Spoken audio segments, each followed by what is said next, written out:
So, Ali, how was your week? I had a really good week, thanks. I had an admin week, which I talked about protecting a week to do all this admin so that my weekends are free. I ended up seeing patients in my admin week. I ended up working through my weekend, as normally It's a happens. really, really good admin week. Wasn't it? It's great though because a few things happened this week. Well, one is that I came in to see a case where we've had a full arch. He's had a bit of trouble, and we're adding more implants because he's got a really strong bite. And we used some really cool site-specific max implants, which we had taught the course a couple of weeks ago. Mhm. And I used some of the techniques that Gareth's kind of developed, and that was amazing. We received, I'm now a key opinion leader for Shining 3D. So we've received their new scanner, their Elite scanner, which is awesome. Mm. It doesn't just do photogrammetry, but it's an amazing intraoral scanner. So I'll release more on that soon. But we also, you took some amazing photos and videos at the course. Thank you. And no, thank you. Actually, they're incredible. And what the delegate said was so nice. And we had a waiting list for the next course. Mhm. So we got the website together and launched the dates for the next course. And we've already sold a few places basically on the back of that, and that's awesome because the course is at the end of February. So Mhm. it's really nice that people went away and felt like they got so much out of it, and we've already seen delegates post cases on the WhatsApp group, which I love. So I've had a really fulfilling week. How was your week? Oh, it was fantastic. Well, I've had quite a different week. I started working at the prison as a dental officer, which is my new title, alongside videographer that I'm going to add to my CV. I'm now adding dental officer. Um, so yeah, it got set up very quickly. I only had the interview the week before, and I'm just going in 1 day a week. But it's a very unique experience. Sort of you have to arrive quite early, and you get sort of like patted down, and there's dogs and everything there. So like getting into the prison is quite extreme, and you're like not allowed your phone or your smartwatch or anything. And I must say, actually, I really enjoyed not having your phone. Yeah, Sort of phone free day. Yeah. phone, like it's a real good, like obviously complete switch off from that. And it was great because all the patients that phoned that wanted to speak to you here, we said you're in prison and you can't speak. It was perfect. Yeah. um, so they yes we when you see the patients, we're only allowed to do emergency treatment there because it's such a large prison. In quite a lot of the other ones they can do treatment plans, but here just So no because of the whitening. no whitening, sadly, no. What are you doing then? I know. So a lot of like taking teeth out and things, and but they can only have so many. They have runners, which are sort of the officers that go and get certain patients, and they can only have so many kept in the sort of waiting part. So there's quite a limited number that you can see per day. So you were there for the whole day? There for the whole day. You Yeah. have a very lovely long lunch. It's a 2-hour lunch, and there's a Nice. group of prison officers that go running. So I will be running Cool. with some prison officers at my lunch 2 hours. But no, it was really nice. And actually, in the interview process, there was like the big question that everybody asks is, oh, am I going to be safe? But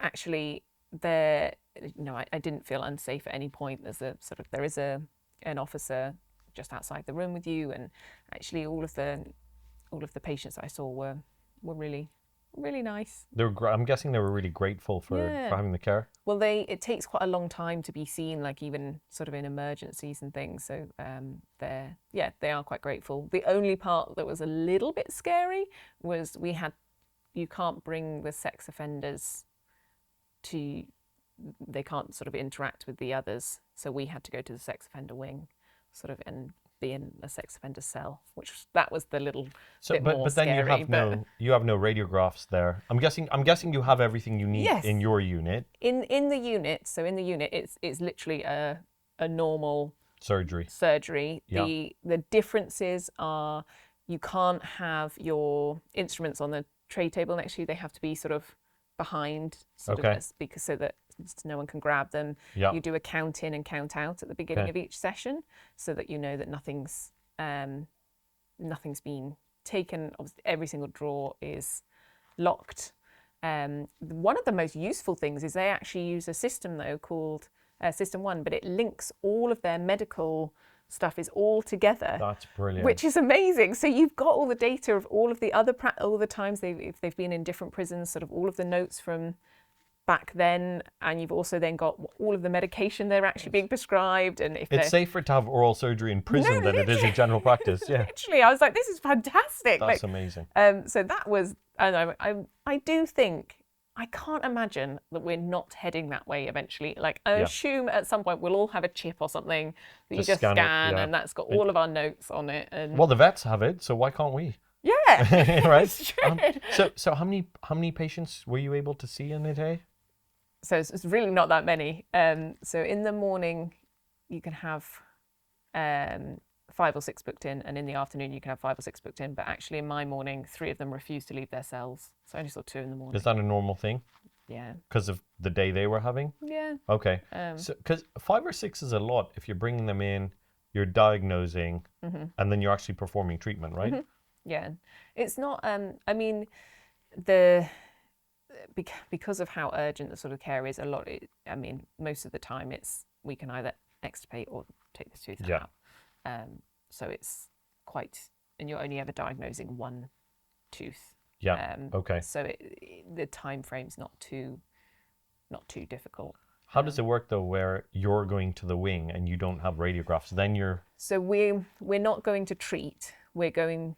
The reason you go and do that is you're going to basically double check if they have an abscess or not, because they all write that they have an abscess because they know that then they'll be seen. Got you. So you're going to double check if they do have an abscess or not. Okay. So if they don't, you just say, we'll have to add you to the normal list. It'll be a few months. And there is a normal list, it's just not you. Yeah. So for the sex offenders, they have like a day when they go in. Got But you. it's not on my day. Got you. But if one of them says, I have an abscess, we have to go and double check if they do.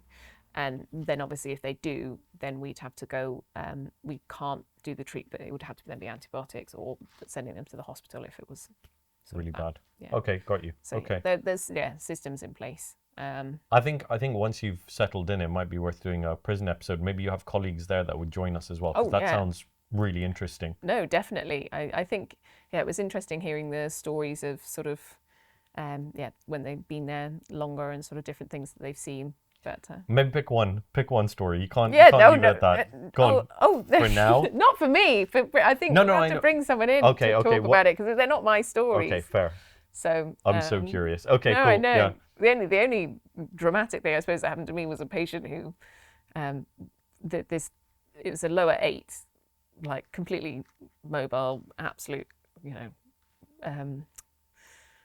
infected, just needs to come out. But yeah, he was like, no, I want to keep it.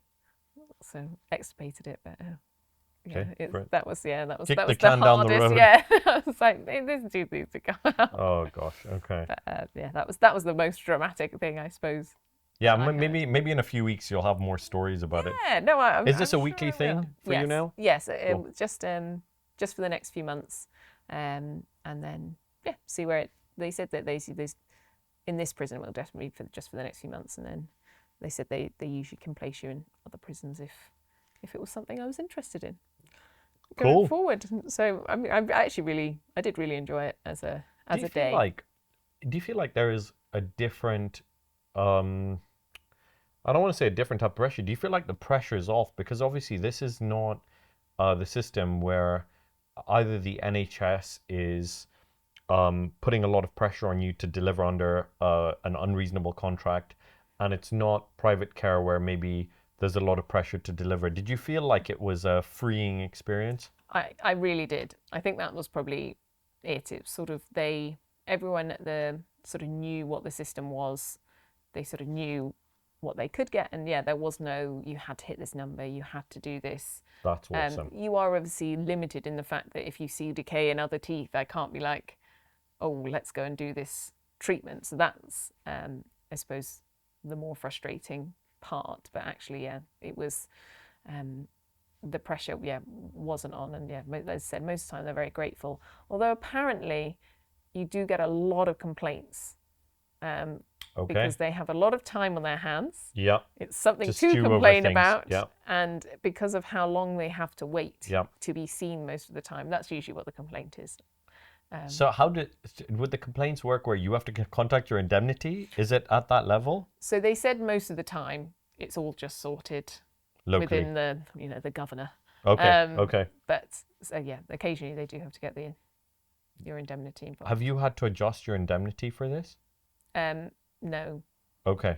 but only because of the indemnity I'm on. I'm assuming other indemnities Might need might need adjusting. adjusting. Wow, that's interesting. Okay, I thought you would be under like NHS doctors are under a crown indemnity. I thought this might be like, you know.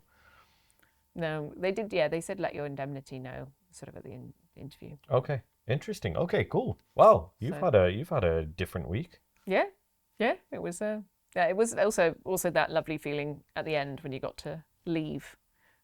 You suddenly do feel very grateful for your freedom. Brilliant. Were you waving at everyone as you left? Bye. Oh no. No, there's a lot of signs, I must admit, around. It was, like no drones and don't throw anything over this wall and everything. So that was quite. If you imagine every circumstance that led to each sign having to be put up, yeah, there'd been 100 dentists before you No, that caused problems. No, I know. I must admit that probably one of the worst things is the paint job. It is the most awful color everywhere. It's like a smoker's yellow color. Yeah, that's the very depressing part of it. But It's part of the job now. yeah. So, talking about actually coming back to not having a phone. This week we're going to talk about social media. And what is social media? Well, it covers a number of internet-based tools, including but not limited to blogs, internet forums, content communities, and social networking sites such as X or / Twitter, YouTube, Facebook, LinkedIn, Instagram, and Pinterest. Professional social networking websites aimed solely at dental professionals are also forms of social media. The GDC do have very strict guidelines that dental teams should be sticking to uphold the standards, which simply broken down are to protect patient confidentiality, to maintain professional appropriate boundaries with team and patients, and to comply with employer social media policies. So, Ali, how do you use social media for your dentistry? So I guess it was never really intentional. I started off, I think for ages I just had Facebook because that's how I kept in touch with people I went to school with when I came to uni. And then that's how I kept in touch with people from uni when I left uni. And then no one was on Facebook. So I forced myself to get Instagram and saw that it's completely different. And it's only once I had a practice that I started thinking about social media as a marketing tool. So it was just a way to keep in touch with people before that. But what had happened organically was going on courses, teaching, being at professional events and conferences and things, you meet people, and that's how you kind of connect, I guess. I find that dentists use Instagram and Facebook like other professionals use LinkedIn a little bit. And I know dentists use LinkedIn, but we have less to say about our work, right? Generally, like, oh, yeah. So you kind of keep in touch with people. And what happened is when we got a practice, we had to come up with a branding and marketing strategy. And this is interesting because Aston works with us. He's one of our friends, and we're seeing him go through this process of building a brand for a sleep clinic that he's setting up.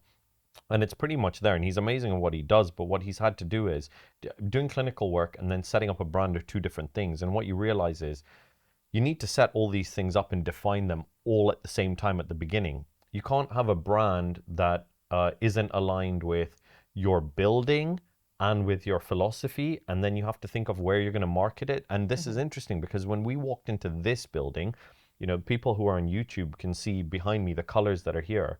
The interesting thing was the branding for this practice was black and white, and the inside was blue and gold.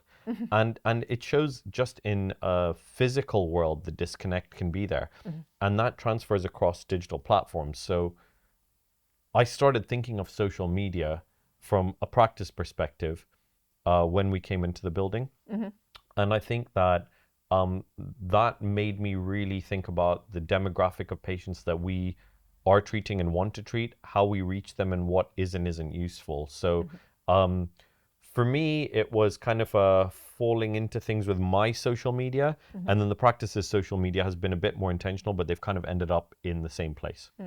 It's really interesting what you know about building that brand and putting things together, because I think it's only since I've now known some like graphic designers and things like that, and actually I think we all take for granted, you know, when you do just pick that font or that color, and but actually most of the time when you are employing someone to do that, the amount of work that goes in behind the scenes and sort of some of the tweaking and things that's done to really perfect things, I think is quite extraordinary, to be fair.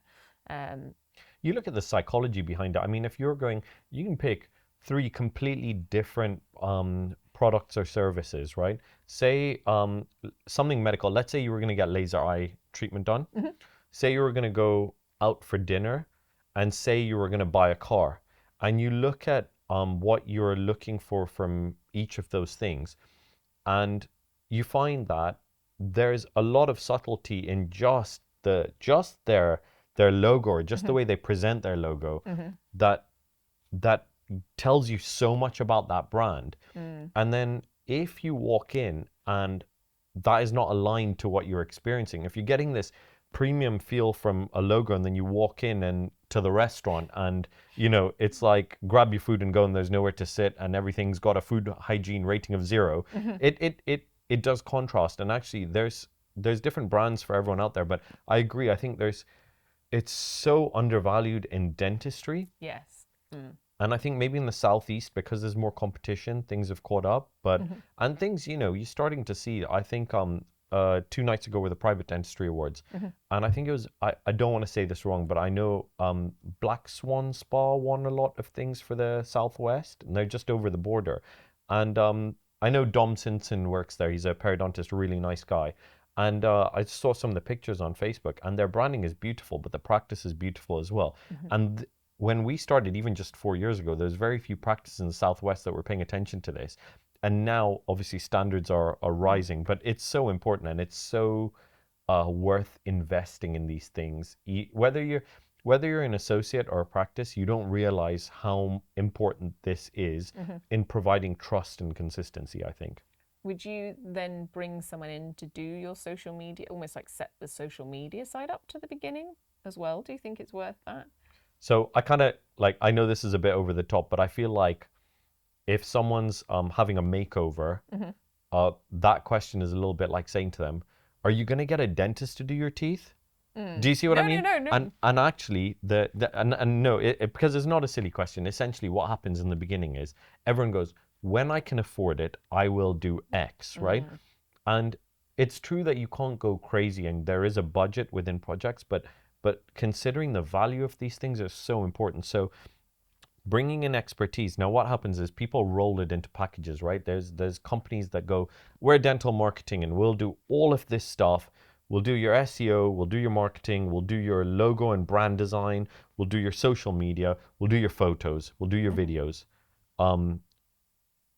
Like the only thing they're stopping short of is interior design, and it just doesn't make any sense, because each of those things is something completely different. So I would say go find someone who's really good at what they do, and then be honest about your budget and see if you can build something that you can layer onto. So, you know, for me, one of the most important steps when we built our, I know this is kind of going off topic towards websites, but I think it's relevant. When we were building our brand, there were 3 components to this that were really important. So we worked with a graphic designer who built our brand for North Cardiff Dental and Implants, and I think that was so important. We worked with Simon, who's the producer of this podcast, to do our photos, and we said, let's do some photos and videos that will be the core that we can build on later. We can always do more, we can always change them, but let's start with that. And then we had a guy who did our website who put his heart and soul into it, and that we're redoing now because we've grown. But those kind of few components came together, and the one component that was kind of almost a bolt-on was the socials. And that's why I'm speaking from experience, that I actually think that bringing in expertise at that time is useful. But really, it should fall off of the back of all of this. If you have your branding right, and we, you know, the problem is, I think a lot of people confuse branding with logos. It's not the same thing, right? So we thought this. So we had a logo done. And then we realized when we're sending patients emails, when we're putting ads anywhere, even within the building, there's no consistency in what we're doing. And we realized we didn't have a brand identity. So we did that more recently and built on our logo because our logo was good, it was correct. And we built a brand identity that our team can look at, our corporate partners can look at, even patients can look at, and they understand us. But that is an expert who does all of that. And then the socials person shouldn't have input into that, but the socials should be built off of the back of that. And what I mean by that is practices like Smile Stories started off in Bournemouth. Amazing practice. Gareth and Zach have done an incredible job there. And they built it off the back of young people coming in with a story. I'm getting married, or this has happened to me, or I have this coming up. Even older people. But the point is, it was, yeah, I mean, when I say young, I mean people who are not looking for just quality of life. They're looking for cosmetic treatment, you know, align, bleach, composite kind of stuff. And their demographics very different to our demographic. And that evolves as well. So their social strategy and the platforms they're on, you know, people were there. We had companies approaching us as a practice saying, why aren't you on TikTok? And when we look at our demographic data, it just makes no sense. But it's also, if you're going to do something, you have to do it right. And the number of resources you have to put into getting these things right means that often you're compromising elsewhere. So I would say, yes, it's really important when you're setting up the socials, but I don't think it's the first thing that you should be setting up. I think your brand identity and digital presence needs to be sorted before that. And it's that cohesion, I think, between them all, isn't it? That's really vital. Yes. But you have managed to grow quite the following on Instagram. What is your follow account now? I have no idea, if I'm honest. Somewhere between 80,000? 70 and 80,000, I reckon. But that was completely by mistake as well. Because all I've been doing, and anyone who follows me on social media will know that I just make videos that I like to make. I started doing them because one of the things I started doing a few years ago was recording every surgery with consent. And some patients will say they don't mind this being shared. The ones who don't want it out there, we still record it for their clinical records. But on my light, I have a 4K camera from Plan Mecca. It's the Solana camera in the light. And I started looking back at surgical videos to audit myself. And it's really, you know, like we talk about taking photos. Photos and videos for me surgically are just vital. Because how else do you, there's two purposes. One, just to be able to look at it and go, what could I have done better? But down the line, if a result wasn't perfect, you can often trace it back to that point if you have a record. Yeah. That's the bit. That's the bit. And it's something that often the patient doesn't even notice. But if you just see a tiny bit of scarring or whatever it is, it's so beneficial to be able to trace that back, right? So what I would do then is the people I was mentoring on, normally I communicate with a lot of the people I mentor over WhatsApp. So if I did a surgery and there's like something that was, I was like, oh, this is quite cool. I've figured out how to prevent this scarring or how to do this. I'd send them a little clip of that video and they'd be like, oh, that's awesome. But then what did you do before that and after that? So I then turned it into a little highlights video. And then they'd be like, oh, can I send this to my friend? And I was like, I'm just going to post this on socials. So I started doing that, but that didn't really pick up a following either. And then one day it was the silliest thing. One of the nurses was free. They just took a video of me unscrewing a healing abutment, putting a scan flag on an implant, and taking a scan. And they were going, everything you're putting up is a bit over the top. I said, I don't care, it's for me. I mean, just put this on. And I was like, no one's going to watch this. It was like overnight, like 20 to 40,000 people followed my account. But that Do some more simple videos then. you're probably right. But I guess the point I'm making is the practice social media is for this brand. Mine is for me. I don't care. I'm not thinking about what people want to watch. Yeah. I don't actually care. You just want to watch. We want to make what you want to make. Yeah. And but I also think that's why people have followed it. Because I think if I was making stuff to try to get people to follow it, I don't think it would be authentic. Yeah, it'd be disingenuous, isn't it, then? And I think there's a lot of pressure then. Like I don't care how many people follow me. I care that I often go weeks without really putting anything up, just sharing things or whatever. But when I want to put something up that I think is cool because I'm excited about it, then that's the freedom I have. Yeah. That's what goes up there. So you don't want to be an influencer then? A denfluencer. Influencer. No, but actually the weird thing is, so I think it's actually been really useful, and I didn't realize it would be, because the way the corporate world has gone in dentistry as well is that there's actually more value in you having social media followers than there is in you actually being really good at what you do. And I think that's the world nowadays. yeah, and I didn't really want to believe it, but I think, I've worked in research, I've done teaching, I work in practice, I do some cool stuff. I mean, it's Mickey Mouse compared to some people's stuff, but it's really cool, I think. And once I had a social media following, suddenly all these companies wanted to work with me. And in the beginning, I was a little bit insulted, and I was like, "Oh, now I'm good enough because people, Oh, yeah, now they want me. yeah, it was like that." And then I was like, "What am I doing? Who cares?" Like, we have. So this is the other thing. I get approached like regularly. I won't say every week. I'd say maybe every month by a company that wants to work with me on something on socials, and I say no unless I would buy it with my own money. And often the people I work with and the companies that I'm a key opinion leader for, and that doesn't mean you're actually a key opinion leader, and a lot of the time it just means that you have a relationship with a company and it's a fuzzy title, right? But in some cases you do get to have an opinion. So like with Southern Implants, I actually get to have a say. Everyone does who uses Southern, but I actually see that as a really serious and productive relationship where we actually work on things to do with clinical work. I'd say same with WNH, um, Plan Mecca. And the thing is, I think when you work with these companies, as relationships develop, people think that being an influencer, and I guess it is in real life, where people have hundreds of thousands of followers and get flown to places, go on holiday, make a video about it, get the holiday for free, probably get paid. That's not what this is. What this is being invited to trial new equipment, or to beta test products, or to have a say in workflows. And if you like it and if it works for you, maybe getting a discount on the equipment. They would suggest maybe that you share things about it if you have it. And my rule is I'd probably buy it anyway, and I get to use it before everyone else.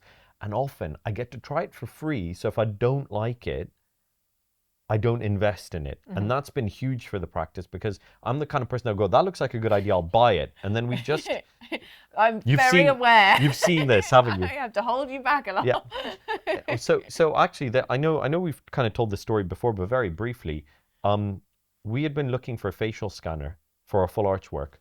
We were at the ADI conference a few years ago. I saw a facial scanner. It was by Shining 3D. Mark from ESM was selling it. We looked at it, we tried it, it was amazing.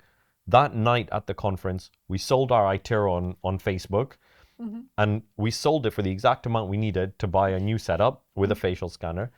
And we brought that into the practice. We used that. We loved it.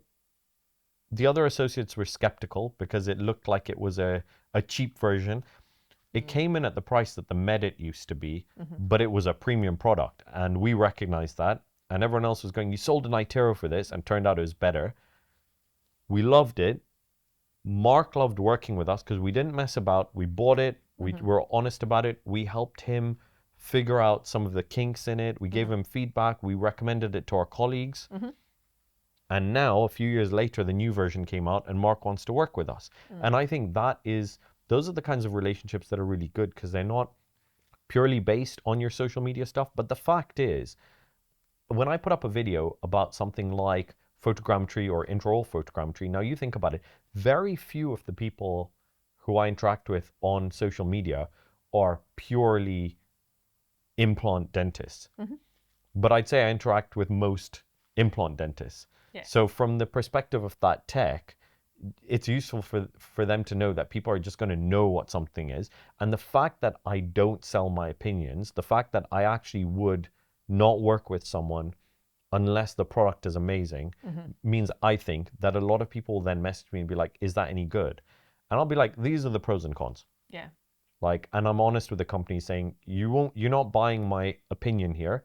If I like it and I use it, I'll talk about using it, but I'm going to be open about pros and cons. And that drives Rob. I don't even know if Rob from the dental imaging company will listen to this, but I have a relationship with Navident now as well.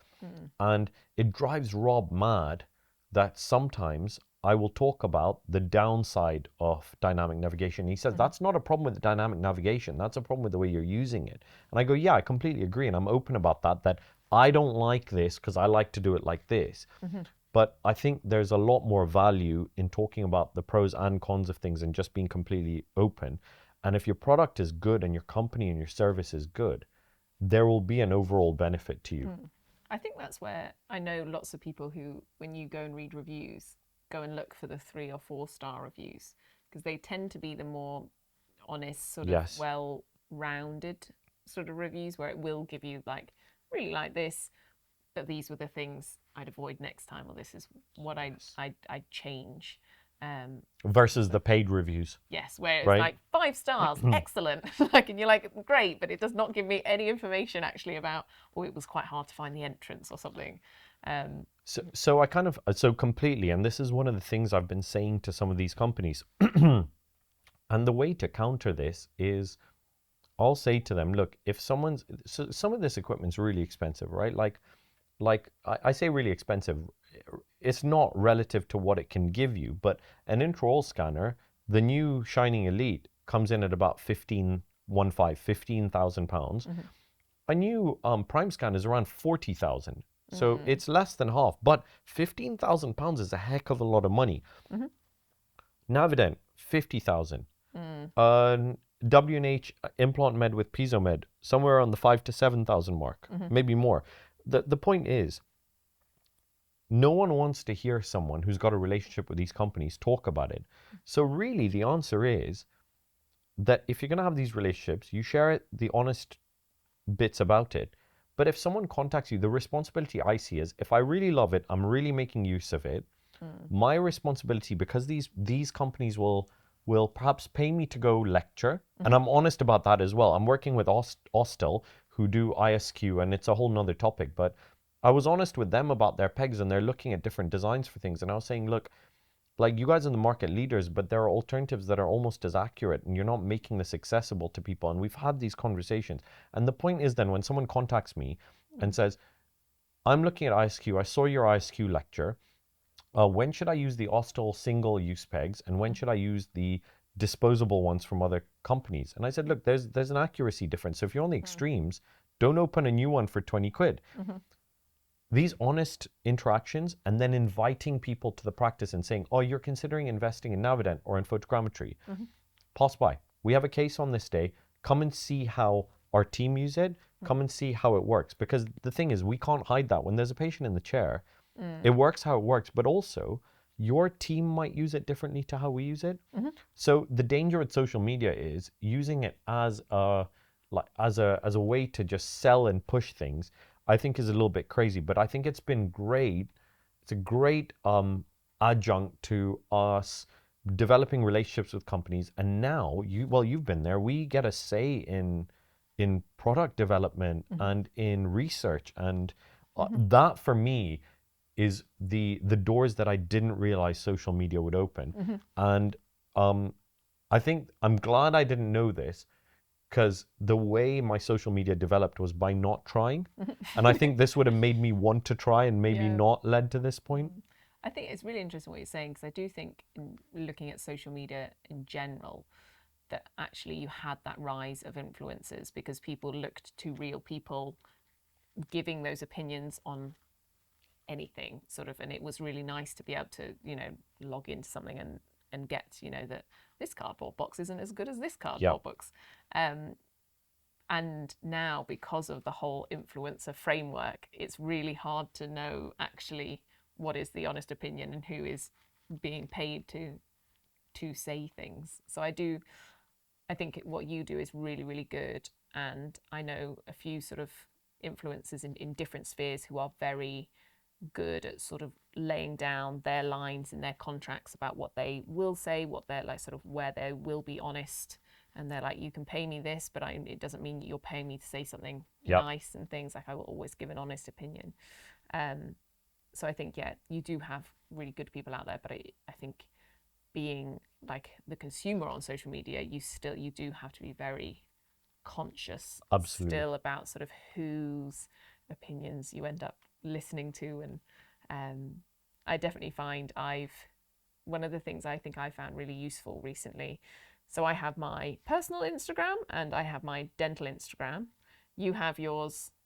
I can't be bothered. I can't be bothered. Yeah. One of the things that I quite like is on my personal one, I unfollowed all dental accounts. So I own all the dental accounts that I want to follow are on my dental one. So if I want to go and consume dental things, I Yeah. have to go onto that. But it means that I'm not in my day-to-day scrolling, as it were, taking in sort of some of those incredible before and afters that make you then question Yes. sort of how good you are, and you're like, why am I at that stage? Why can't I do this? So I think that was actually really useful for me to do, to sort of step away from some of that comparison. But then I still have it that I can then go, like when I'm in the right headspace, that I can go in, because it is useful. I mean, there are some, again, on YouTube or on Instagram, some incredibly helpful videos out there. I know when we started sort of looking at doing some of the immediate loading and things, Yes. just being able to go and have a look and see all these different people about how they were doing it, what tools that they sort of recommended, sort of the products and things, it is fantastic. It's incredible. And Yeah. or if you're doing something that you haven't done in a while, just to go and sort of have some of that refresher.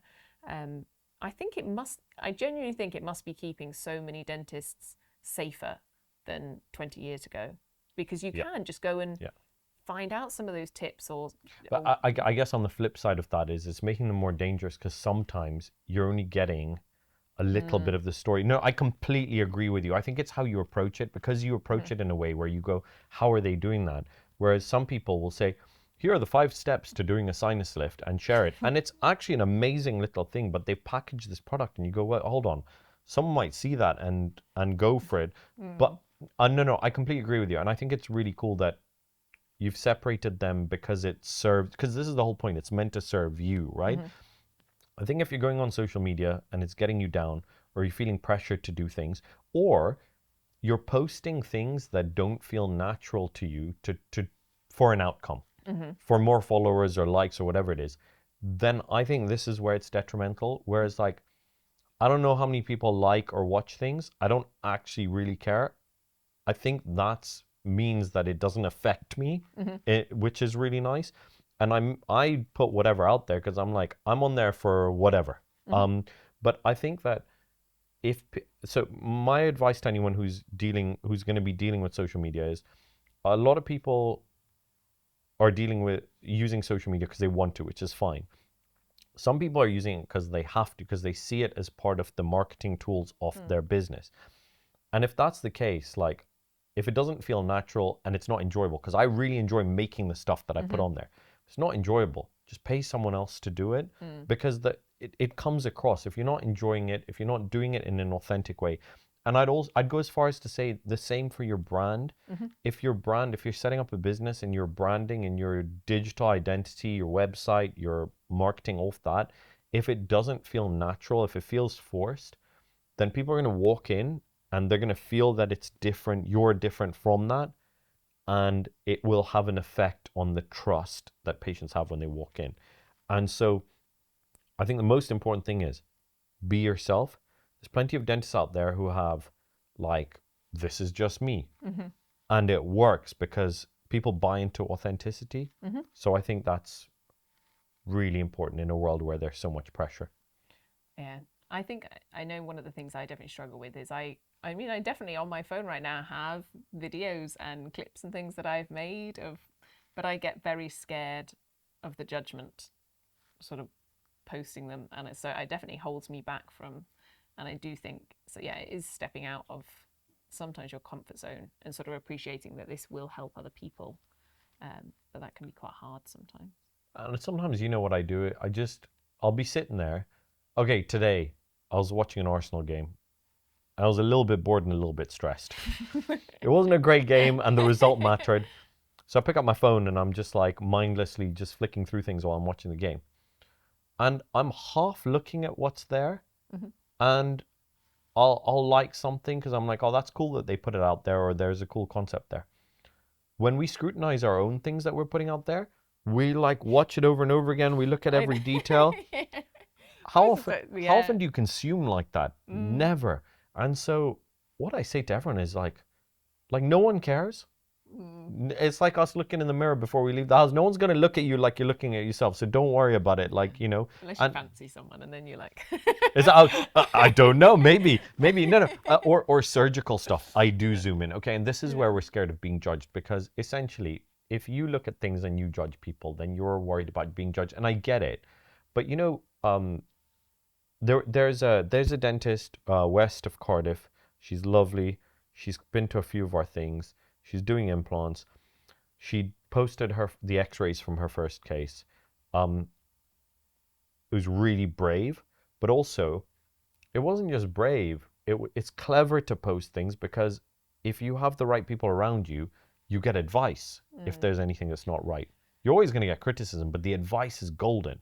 So do you worry about, though, in those things? Because this is the other thing, is that because it's hard sometimes with Instagram, because most of the time you are posting almost for other dentists, but patients can find you, and then there's that worrying thing of them losing confidence because they know it's your first, you've only done one implant. Totally. I think she was honest with her patients about that, so that's cool. What's not cool is we have to remember that other clinicians, their patients are following them, their colleagues are following them. What's not cool is what a lot of people do, who I think have ego issues or their own self-confidence issues, who feel the need to be big man in public. The best people I know have messaged me privately and gone, hey, cool case, glad you shared it, just a tip for the future. Really nice way to do it. Now, I can also see how if you message someone in that way, they can take it the wrong way. That tells me they're the wrong type of person, because every time someone's ever messaged me something like that, I'm like, thank you so much. Thank you for taking the time and taking the risk to like message me and go, hey, by the way, if you angle that slightly differently, you'll have these effects in 10 years time. Cool, thank you. So I messaged this dentist. I didn't know her well enough and I didn't know how she'd react. And I said, hey, because of the nature of this, like, well done. That's way better than my first one was, for starters. But if you place that implant a little bit deeper, your emergence profile will be better on the final one. And she's like, thank you so much. Like, I really appreciate you messaging. Can I come watch you work sometime? Now, clever, because she's now created that bond and she's used it as an opportunity. And I was like, yeah, come. And she came and watched me work. Amazing. And that develops, right? So now when she has a really awkward case, she'll consider referring to me. And so this is where I think there's so much value in social media. And the good she will get out of that interaction by being brave enough to post will outweigh any judgment or ill feelings. But I think what you have to do is you got to put it out there and then leave it. And sometimes I post things, I'm like, oh my God, that was really cool. Like, I did this really cool thing and I took a really cool video and I edited it really well and I put it out there and it's crickets, right? And I'm like, oh, maybe it's because it was the time of day or whatever, but nothing. And sometimes I just film something that I just think is really simple and boring. And I'm not kidding, I get tens of messages of people going, what did you use for this? How did you do this?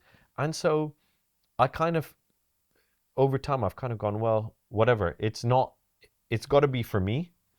And then if someone gets something out of it, cool. But I think perfect is the enemy of progress, right? Yes, no, 100%, 100%. Do you get any of your analytics, by the way, on your? I could. On your things. I only are. It's and just I was just thinking about it. It's not from my Instagram, but the running club I'm in. I got a message from the guy that runs it with a screenshot, and most of the time the top posts that they put up for the running are the ones where you've got a big group and obviously everyone's commenting on, because there's 20 people in these photos. Everyone's done that race, and recently the top post was just a photo of me. And it seemed to get a lot of all your friends 18% more interaction or something. It didn't even have that many likes or anything like that. But so I replied saying it's just because it's a hot blonde. So maybe that's what you're going to add to your. Well, maybe that's why people are That's what interacting with my stuff. Yeah.